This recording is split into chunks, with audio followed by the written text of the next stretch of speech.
Mark. Danielle, tell us a little bit how this is with your experience in Africa.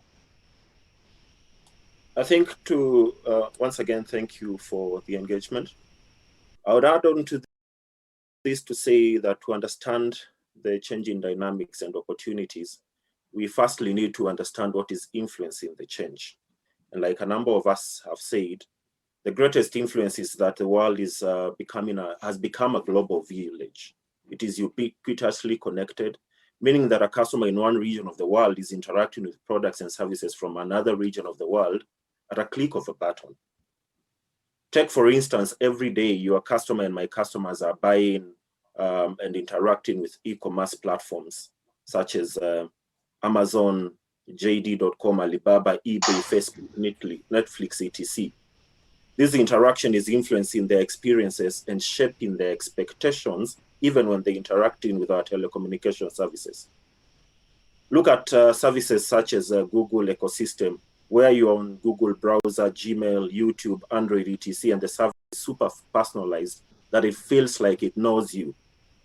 Look at the seamless handover between Google platforms, wherever you are, whenever you are.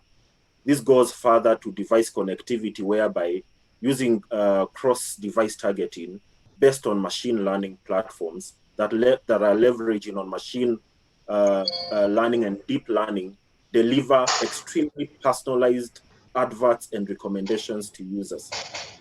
Such that, for instance, if you YouTubed on your phone and you later switched on to your smart TV, the TV gives you personalized recommendations based on usage patterns and preferences sourced from your phone's activities. Now, that is a delightful experience, whereby the functional experience is emotionally connecting with the customer's needs to deliver personalized, simplified, and convenient services. Such interactions is what are shaping our customers' expectations. And if you look at some of the organizations I've referenced, they are using a number of principles which we will still need to apply in our 5G technologies. The first one is human-centeredness, whereby empathy is embedded in every product, right down to the customer-centered terms and conditions. Talk of co-creation. Even when we are delivering solutions through 5G, we still need to make sure that we are combining diversity of ideas, including customer inputs and perspectives, not just ones. We need to make sure that our principles, that our service is going to be holistic.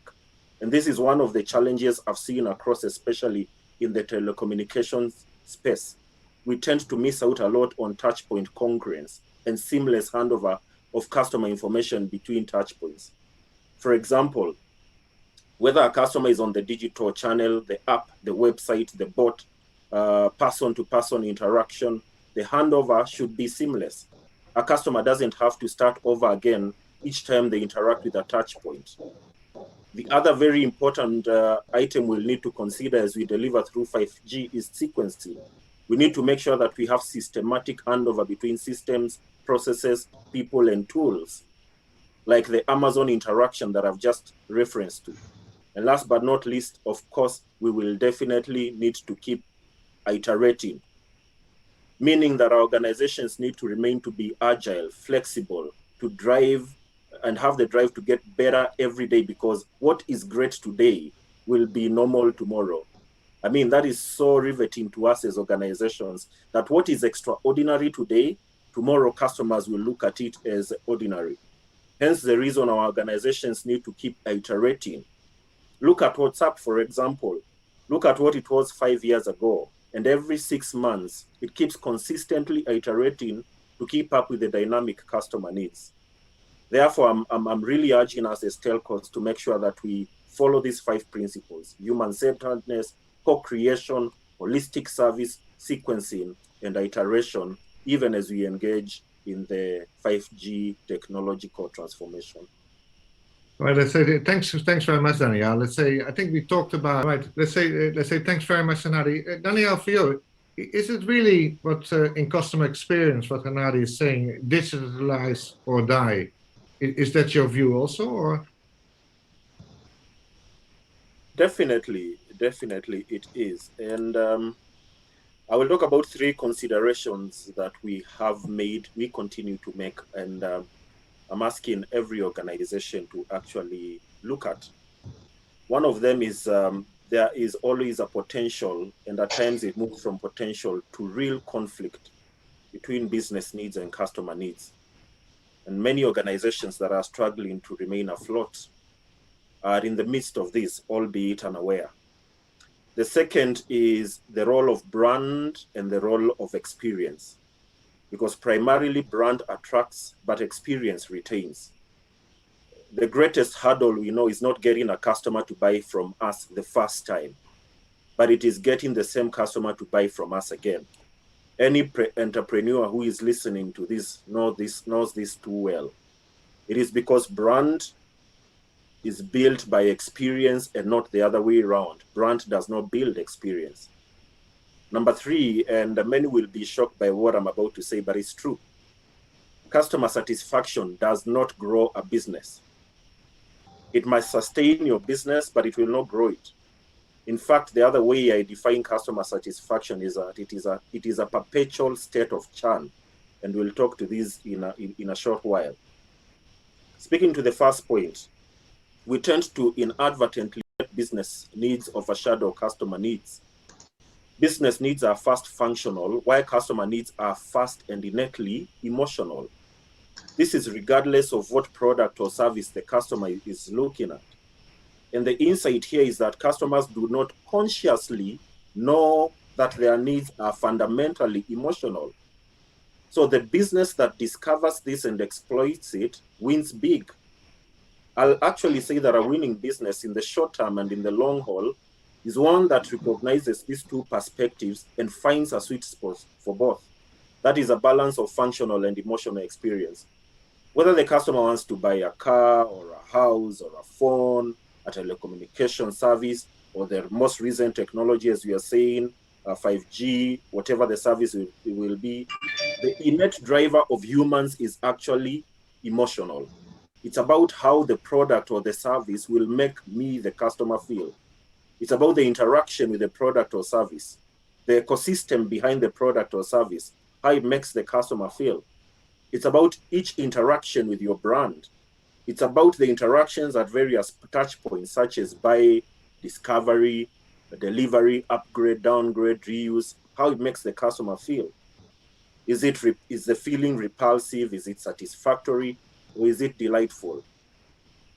And that's why I'll go ahead to say a great functional experience will at most deliver a satisfactory feeling. Let me repeat that.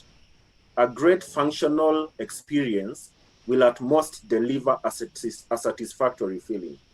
And customer satisfaction is what I said doesn't result in business growth.